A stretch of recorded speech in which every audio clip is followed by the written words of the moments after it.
Welcome to my vlog. Samahan me mag-celebrate ng Mother's Day. Kumain po dito sa Manang. Si Paolo yung una niyong narinig. So, nag-lunch kami dito sa Manam. Siyempre, comfort food para sa special day na ito. Ngayon lang namin natikman yung sinigang with watermelon dito and yung halo-halo nila. Sobrang sarap nung sinigang nila. Manamis-namis na maasim.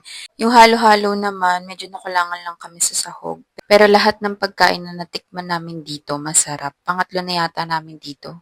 Makikita nyo naman, konti lang din yung tira. For Mother's Day.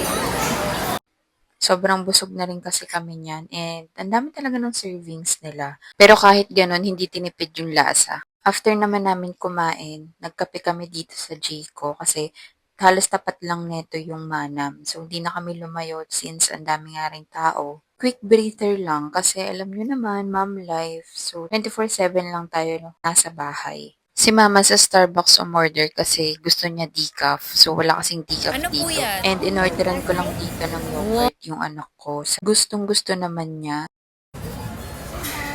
All done. Yay!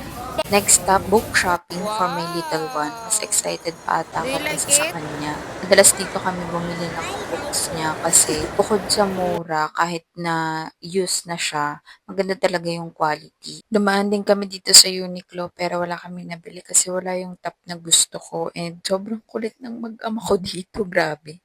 Special thanks kay Lord and sa mag-ama ko. Syempre kung wala naman kayo, hindi ako magiging isang ina.